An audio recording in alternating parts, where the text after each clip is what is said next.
Hi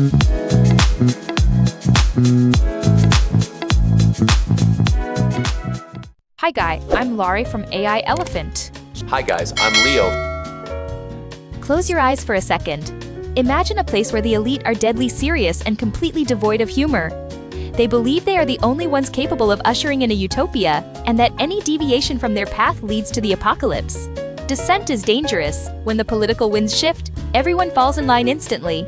Where do you think I'm describing? That sounds intense, like a rigid political organization. Maybe the inner circles of giant company. Do you think so? But that is also a perfect description of Silicon Valley in 2025. Today, we are diving into Dan Wang's * 2025 annual letter.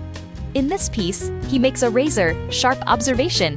Silicon Valley and the Chinese Communist Party are actually two of the most similar forces shaping our world today. Wait a minute, Silicon Valley! The land of libertarians and hoodies! How is that similar to a disciplined party structure? That sounds totally counterintuitive! That is exactly why Dan Wang's insight is so brilliant. We aren't just going to talk about this cultural convergence. We're also going to explore a fascinating mental model he calls the Walnut and the C to understand the true endgame of the US-China AI competition. Ready? Let's dive into the deep end.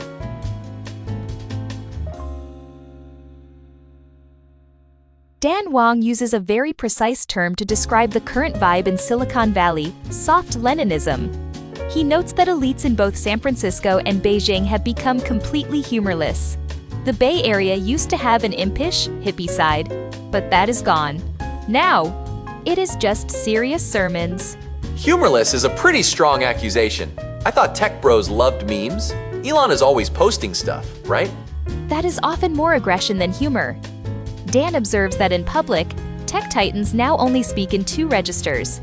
One is the corporate bland tone used for congressional hearings. The other is the philosophical tone, where they stare into the distance and issue apocalyptic prophecies about AI. Oh, I know that vibe. It is like, Senator, we value user privacy. And then 5 minutes later on a podcast it is. But our AI might accidentally delete humanity in 2027. So please, give us billions of dollars to stop it. Exactly.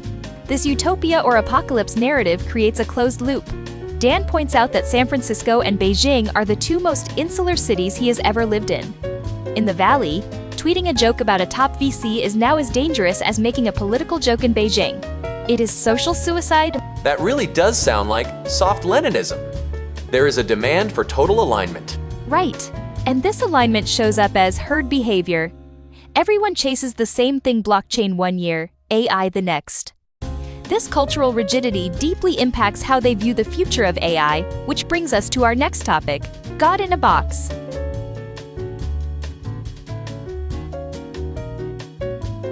Laura, you mentioned God in a box earlier. That sounds like a sci-fi movie. What is the US actually trying to build?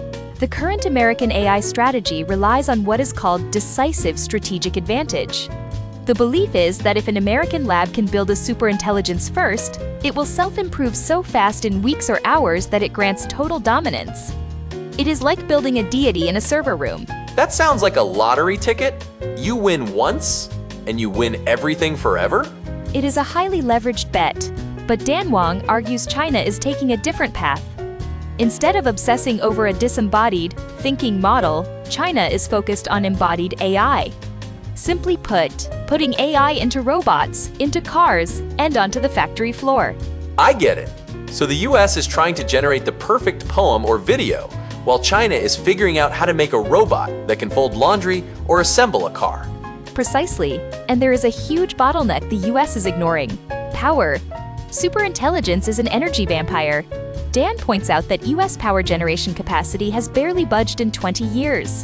Meanwhile, China's capacity is 2.5 times that of the US and growing wildly with nuclear and solar. 2.5 times! That is a massive redundancy! Yes. Dan's worry is that the US is betting its national destiny on software and algorithms, the mind, while ignoring the physical constraints. If the AI future isn't a sudden miracle, but a long industrial integration, China's grid and factories give it the endurance to win.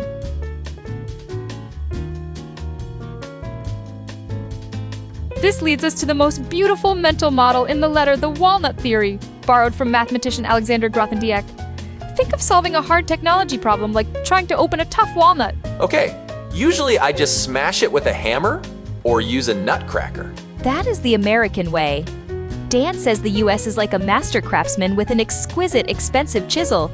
They find the one weak spot and strike it with maximum force. It is the Manhattan Project style, gather the smartest minds to crack one specific thing.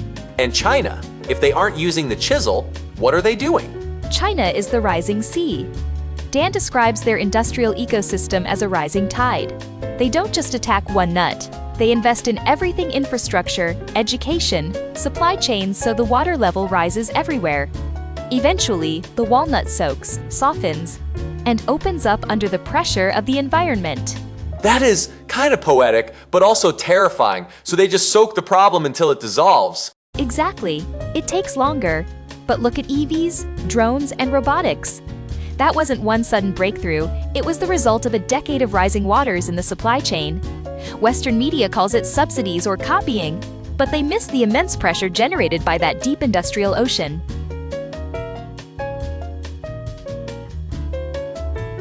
Laurie, the theory is cool, but does it hold up in reality? Take Apple.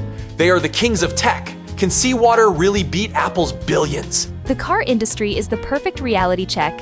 Apple spent 10 years and $10 billion trying to build a car, and they eventually canceled the project. Xiaomi, Leijun announced they would build a car, and less than 4 years later, they were shipping it. And not just a golf cart, a car that set speed records in Germany. That is a brutal comparison. Apple has all the talent and money. Why did they lose? Because of the environment. Dan uses the word ferocity. Competition in China is a blood sport.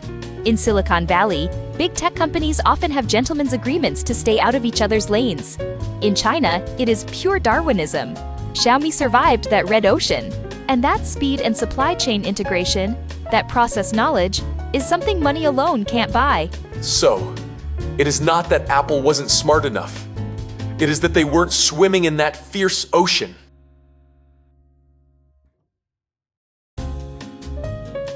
So, Laurie, it sounds like Dan Wang is issuing a pretty stern warning to the US, but what is the end game here? Is it just doom and gloom? Not necessarily. Dan proposes a framework shift. We need to stop talking about the AI race and start thinking about winning the AI future. What is the difference? A race implies a finish line, you cross it, you win a medal, it is over. That feeds the God-in-a-box fantasy. Winning the future is a long game, Dan. S conclusion is clear: one day, mystify AI. Stop treating it like a magic trick and start figuring out how to integrate it into hospitals and factories. 2. Full stack power. You can just own the chip design. You need the power plant and the assembly line. 3. Learn from the sea. The US needs to respect that rising tide approach and rebuild its own industrial base, rather than just relying on the chisel of software. So, less end of the world prophecy, and more. Let's build a better power grid.